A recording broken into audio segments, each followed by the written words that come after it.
Chapter 4. The Cause of the Troubles.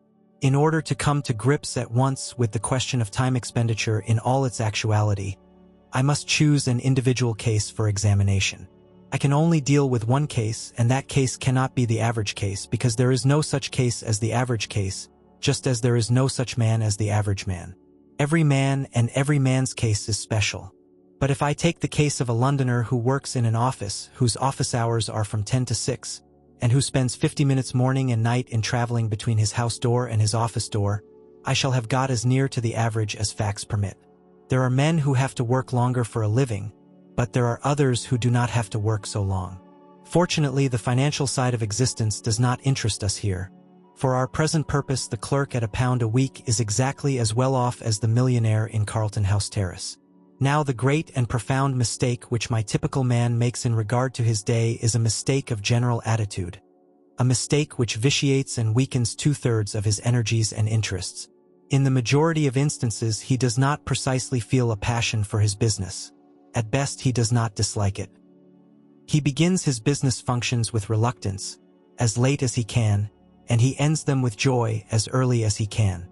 And his engines, while he is engaged in his business, are seldom at their full HP.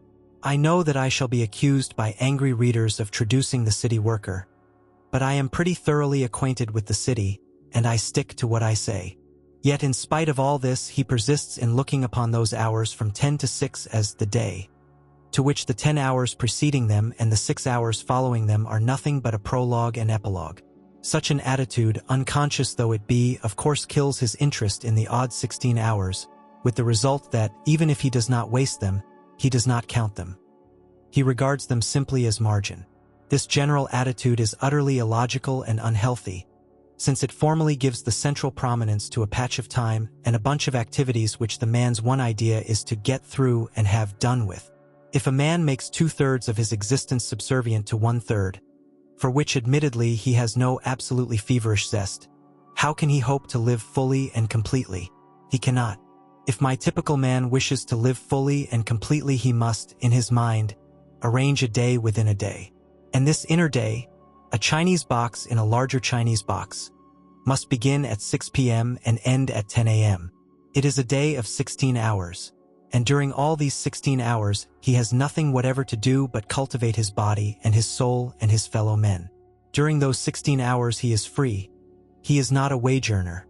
He is not preoccupied with monetary cares. He is just as good as a man with a private income. This must be his attitude, and his attitude is all important. His success in life, much more important than the amount of estate upon what his executors will have to pay estate duty, depends on it. What? You say that full energy given to those 16 hours will lessen the value of the business 8? Not so. On the contrary, it will assuredly increase the value of the business 8. One of the chief things which my typical man has to learn is that the mental faculties are capable of a continuous hard activity. They do not tire like an arm or a leg. All they want is change, not rest except in sleep. I shall now examine the typical man's current method of employing the 16 hours that are entirely his, beginning with his uprising. I will merely indicate things which he does and which I think he ought not to do, postponing my suggestions for planting the times which I shall have cleared, as a settler clears spaces in a forest. In justice to him, I must say that he wastes very little time before he leaves the house in the morning at 9:10. In too many houses he gets up at 9, breakfasts between 9:7 and 9:91, and then bolts. But immediately he bangs the front door, his mental faculties, which are tireless, become idle. He walks to the station in a condition of mental coma. Arrived there, he usually has to wait for the train.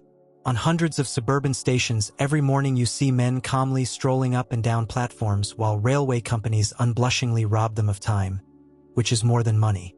Hundreds of thousands of hours are thus lost every day simply because my typical man thinks so little of time that it has never occurred to him to take quite easy precautions against the risk of its loss. He has a solid coin of time to spend every day, call it a sovereign. He must get change for it, and in getting change he is content to lose heavily.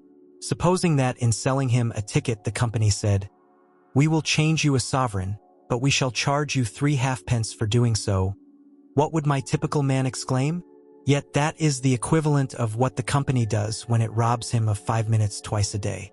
You say, I am dealing with minutiae. I am, and later on I will justify myself. Now will you kindly buy your paper and step into the train? Subscribe for more.